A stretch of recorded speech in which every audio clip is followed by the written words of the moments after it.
చాలా సంతోషం. ఈరోజు ఎప్పటి నుంచో కళ మన ఈత ముక్కల్లో కూడా ఎన్టీ రామారావు గారి విగ్రహం పెట్టుకోవాలని మన నందగోపాల్ రెడ్డి ఎప్పుడు చెబుతానే ఉంటాడు, మాకు బొమ్మ లేదు బొమ్మ లేదు బొమ్మ లేదు అని.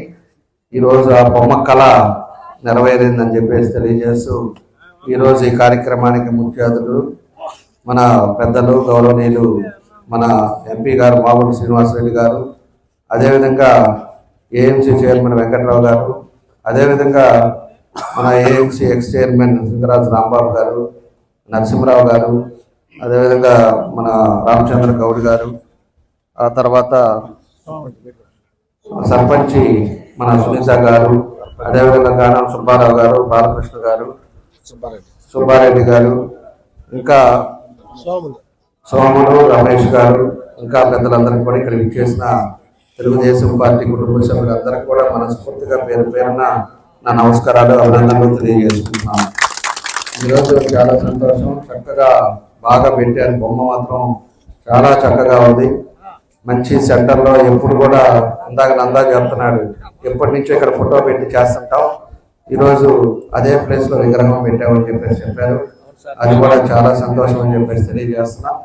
తప్పకుండా కూడా మన వ్యవస్థాపక నాయకుడు రొయ్యల చెరువు దగ్గరికి వెళ్ళేటప్పుడల్లా నందు ఇక్కడ దండం పెట్టుకొని పోవాలి.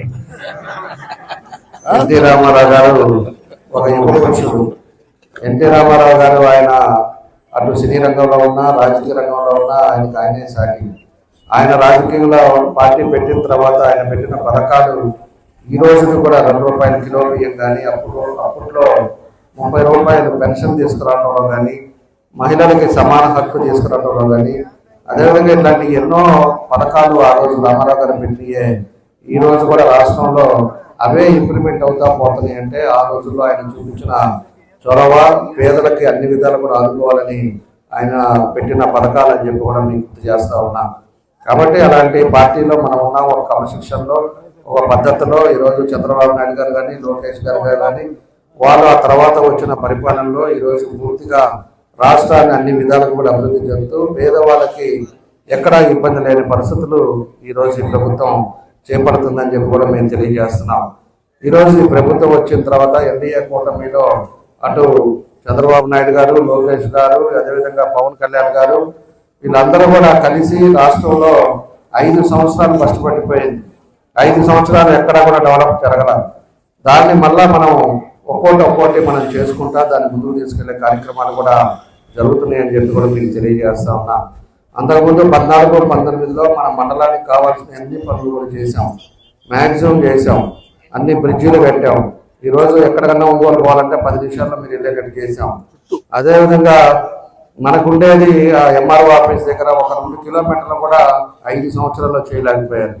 అదేవిధంగా మోటిమాల గుండమాల దగ్గర ఆ రోడ్డు కూడా 2 కిలోమీటర్లు ఆగితే అది కూడా 5 సంవత్సరాలు దాన్ని చేయలేకపోయారు. ఇప్పుడే మోటిమాల గుండమాల కూడా పెట్టాము, అది కూడా శాంక్షన్ అయింది. అది కూడా ఊళ్ళో సిమెంట్ రోడ్డు కూడా తొందరలోనే అది మొదలుపెట్టి 1 నెల లోపల ఆ రోడ్డు కూడా కంప్లీట్ చేయబోతున్నాం. అదేవిధంగా ఈ రోజుంటే మనకి ఎంఆర్ఓ ఆఫీస్ ముందుది, అదేవిధంగా పల్లిపాలెం దాకా కూడా రోడ్డు అదొకటి ఆగింది నాకు తెలిసి. ఆ తర్వాత మనకి ఈ రోడ్లోకి వచ్చే లోపల మనకి పక్కిన కెనాల్ బ్రిడ్జ్ ఒకటి ఆగింది, అదేవిధంగా రైల్వే ఫ్లైఓవర్ది ఒకటి ఆగింది. 2 ఉన్నాయి మనకి. ఆ మిగతా అన్ని కూడా మనం చేసాం. ఆల్రెడీ రైల్వేది ఏదైతే పక్కిన కెనాల్ బ్రిడ్జ్ ఉందో ఆ బ్రిడ్జిది కూడా ఆల్రెడీ మనం పెట్టడం, అది తొందరలో రేపు మార్చిలో శాంక్షన్ అయితే అది ఈ టర్మ్లో ఆ బ్రిడ్జ్ కూడా కంప్లీట్ చేస్తామని కూడా మేము తెలియజేస్తా ఉన్నాం. ఇది రైల్వేది కూడా 2-3 సార్లు మేము మీటింగ్ పెట్టాం, మన ఎంపీ గారు మేము అంతా కూడా. దానికి ఒంగోలులో కూడా ఒకటి అండర్ పాస్ ఒక డివిజన్కి వచ్చేది కూడా రైల్వేది కూడా అది పని అయిపోయి రేపు 3 నెలల లోపల అది ఓపెన్ చేయబోతున్నాం. దాంతోపాటు మన సూర్యరేణిపాలెంది, కరవాదిది, అదేవిధంగా కముటూరు బ్రిడ్జ్ది ఒకటి, ఇవన్నీ ఫ్లైఓవర్లు కూడా ఆ రోజు మాట్లాడారు. మనవి కూడా శాంక్షన్ అయింది. కాకపోతే రెవెన్యూది అది అక్కడక్కడ రెవెన్యూ ఎక్విజిషన్ ఉంది, రెవెన్యూ ఎక్విజిషన్ కూడా కొంచెం ఫాస్ట్ చేస్తే ఇమీడియట్గా రైల్వే వాళ్ళు అది కూడా మొదలు పెడతారు. అది ఒకటి కానీ మొదలు పెట్టేసి ఈ బ్రిడ్జ్ కానీ అయిపోతే మనం చేయాల్సిన పనులు దాదాపు మ్యాక్సిమం ఈ పనులన్నీ కూడా అయిపోతాయి. ఆ రోజులు వేసిన 14-15 వేసిన రోడ్డు ఈ రోజుకు ఎక్కడైనా కుంటపడింది అనేది కూడా మీరు కూడా చూడాలి. బ్రిడ్జీలు కానీ అటుపక్క కానీ ఎక్కడైనా కూడా ఒక క్వాలిటీ పద్ధతిలో చేసాం.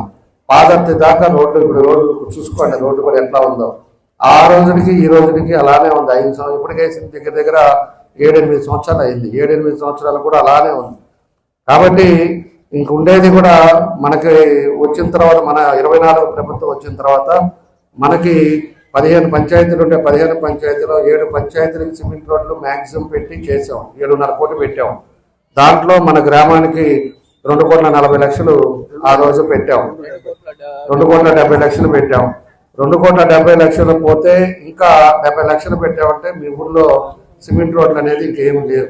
దాదాపు పల్లెపాలెం ఉంది కానీ, మీ పట్టపాలెం ఉండేది పట్టపాలెం కానీ, ఇవన్నీ కూడా చేసి పూర్తిగా సిమెంట్ రోడ్ల పని అనేది కూడా కంప్లీట్ అవుతుంది. అది కూడా రేపు తొందరలోనే పెట్టి పూర్తి 100% సిమెంట్ రోడ్లు, అదేవిధంగా డ్రైన్లు కూడా పెట్టి కంప్లీట్ చేస్తామని చెప్పి కూడా మీకు తెలియజేస్తున్నాం. దాంతోపాటు మనకు కావాల్సిన చాలా మందికి పట్టాలు కూడా ఇబ్బందులు ఉన్నాయి. దాన్ని కూడా ఇప్పుడు కూర్చుంటున్నాం. ఈ టర్మ్లో పట్టాలు కూడా ఏ ఊరికి ఎన్ని కావాలి, ఏ ఊరికి ఏం చేయాలనేది కూడా తొందరలోనే మీటింగ్ పెడుతున్నాం. పెట్టేసి ఎక్కడెక్కడ ఖాళీలు ఉన్నాయో అవి కూడా నేను ఎంఆర్ఓకి ఆర్ఐ కూడా చెప్పుకున్నాం. మనం ఆ ఖాళీ స్థలాలు చూసుకొని ఏ ఊరికి ఆ ఊరు పట్టాలు ఇచ్చే కార్యక్రమం కూడా తొందరలోనే పెట్టి అందరూ కూడా పట్టాలు ఇచ్చి సొంత ఇంటి కళ కూడా నెరవేరడానికి కూడా మనం కృషి చేస్తామని చెప్పి కూడా మీకు తెలియజేస్తా ఉన్నాం. అదేవిధంగా నీళ్లు కూడా ఆ రోజు వాటర్ ప్లాంట్ పెట్టాం. వాటర్ ప్లాంట్తో పాటు ఈరోజు నీళ్లు కూడా ఓవర్ ట్యాంక్ మనకి ఇంకా లేదు. ఓవర్ ట్యాంక్ లేదు. అదేవిధంగా వెనక చెరువు ఒకటి అక్కడి నుంచి మనం తీసుకోవాల్సిన అల్లూరు దగ్గర నుంచి అవి కూడా తీసుకుంటే సాగర్ నీళ్లు మనకి నీళ్లు ఇబ్బంది లేకుండా ఉంటుంది. ఆ నీళ్లు కూడా తొందరలోనే తెప్పిస్తున్నాం. దానికి 7 కోట్లు ఆల్రెడీ పెట్టాం బడ్జెట్లో. అది వచ్చిందంటే ప్రతి ఊరికి కూడా మంచినీళ్ళు సమస్యలు ఉండవు. ఓవర్ ట్యాంకు, ఫిల్టర్ వాటర్ ప్రతి ఇంటికి కూడా కుళాయి కూడా అది కూడా వేపిస్తాం. 7 కోట్లు పెట్టున్నాం. అది కూడా ప్రారంభిస్తున్నాం అని చెప్పి కూడా మీకు తెలియజేస్తున్నాం. కాబట్టి ఒక్కొక్కటి ఏదైతే ఉన్నాయో ఇప్పుడు ఉండే పరిస్థితుల ప్రకారంగా అన్ని కూడా చేసుకుంటా వస్తున్నాం. ఏదైనా కూడా మన ప్రభుత్వంలో మనకు అన్ని విధాలు కూడా ఇబ్బంది లేకుండా అందరూ కూడా బాగుండాలనేదే మా ఉద్దేశం. కాబట్టి వసతులు ఉండే వరకు మ్యాక్సిమం చేయటం జరుగుతుందని చెప్పి కూడా మీకు తెలియజేస్తా ఉన్నా. అటు మోటిమాల, ఇటు మీ ఊరికి మన దాంట్లో రోడ్లు కూడా పెట్టాం. ఇంకా కొన్ని ఊర్లు ఇక్కడ చేయాల్సినవి ఉన్నాయి. దాన్ని కూడా పెట్టాం. మనకి అవి కూడా అయిపోతే మండలంలో దాదాపు మనం చేయాల్సిన పనిలేవు. కొంతమంది పెన్షన్ ముసలి వాళ్ళు ఉన్నారు. ఇంకా రాష్ట్రంలో 8 లక్షల పెన్షన్లు ఆ టైంలో తీసేసినవి ఉన్నాయి. కరెంటు బిల్లు, లేకపోతే మోటార్ సైకిల్ ఉందన్నో, లేకపోతే ఇంకోటి దాని కారణాల వల్ల చాలా మందికి పెన్షన్ తీశారు. ఈరోజు ఎలాగపోయినా కూడా మాకు వయసు 70 ఏళ్ళు, మాకు ఇంకా పెన్షన్ రావట్లేదని చెప్పి బాధపడుతున్నాను. అది కూడా ముఖ్యమంత్రి గారి దృష్టికి తీసుకెళ్ళాము. అవి కూడా రిలీజ్ చేస్తే 8 లక్షలు మిగిస్తే మొత్తం 0 లెవెల్లో అందరికి కూడా పెన్షన్లు వచ్చే కార్యక్రమం కూడా అవుతుందని చెప్పేసి కూడా మీకు ఈ సందర్భంగా తెలియజేస్తున్నాం. కాబట్టి ఏదైతే కంప్లైంట్స్, ఏదైతే ఇబ్బందులు ఉన్నాయో అవన్నీ కూడా చేస్తున్నాం. మీరు కలిసిమెలిసి ఉండండి. మీరు పార్టీకి ఏదో విధంగా ఇబ్బందులు తీసుకురాకండి. ప్రజల్ని జాగ్రత్తగా, నాయకులు అనేవాళ్ళు ప్రజలను జాగ్రత్తగా చూసుకోవాలి. ప్రజలు ఇబ్బందుల్లో ఉన్నాడు, ప్రజల కష్టాల్లో ఏదైనా ఇబ్బంది జరిగేటప్పుడు వాళ్ళ దగ్గరికి వెళ్ళి మీరు మాట్లాడాలి. మనం ఏదో రాజుల మాదిరో లేకపోతే ఇంకోటో మాదిరో మనం ప్రజలతోటి సంబంధాలు లేకుండా మనలో ఉండే నాయకులే మనం గొడవలు పెట్టుకున్నామంటే ప్రజలు మన మధ్యలో ఉండరు. అది గుర్తుపెట్టుకోవాలని చెప్పి కూడా మీకు తెలియజేస్తున్నాను. ప్రజలకు ఎప్పుడు కూడా నాయకుడుగా ఉండేవాళ్ళు. ఈరోజు గ్రామ పార్టీ ప్రెసిడెంట్ ఉన్నాడు, గ్రామ కమిటీ ఉంది, అదేవిధంగా మండల కమిటీ ఉంది. తర్వాత కేఎస్ఎస్ మనం ప్రతి 20 మందికి ఒక కేఎస్ఎస్ ఒక మెంబర్ను కూడా పెట్టుకున్నాం. వాళ్ళందరినీ కూడా కలుపుకోండి, వాళ్ళందరినీ కూర్చొని ఐక్యంగా కానీ పనిచేసుకుంటా పోతే రేపు ఊళ్ళో మనం చేసే డెవలప్మెంట్తో పాటు కార్యకర్తలను ఎప్పుడైతే మనం దగ్గర తీసుకుంటామో, అదేవిధంగా ప్రజలను ఎప్పుడైతే దగ్గర తీసుకుంటామో ప్రజలు మన పక్షాన ఉంటారు.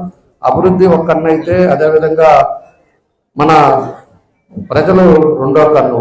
అభివృద్ధితో పాటు ప్రజలను కూడా మనం కాపాడుకోవాల్సిన అవసరాలు ఉన్నాయి. అది గుర్తుపెట్టుకోండి. నాయకులందరూ కూడా కలిసి జాగ్రత్తగా ఊరిలో ఒక్కొక్క వార్డు తిరుగుతూ ఒక్కొక్క సమస్యలు లేకుండా అన్ని విధాలుగా కూడా ముందుకు తీసుకెళ్లే కార్యక్రమాలు చేయండి అని చెప్పేసి జరుగుతుందని చెప్పి కూడా నేను తెలియజేస్తున్నా. ఈరోజు ప్రభుత్వం కూడా ఎప్పుడు కూడా కరెంటు బిల్లు పెరిగేదే కానీ తగ్గేది ఉండదు.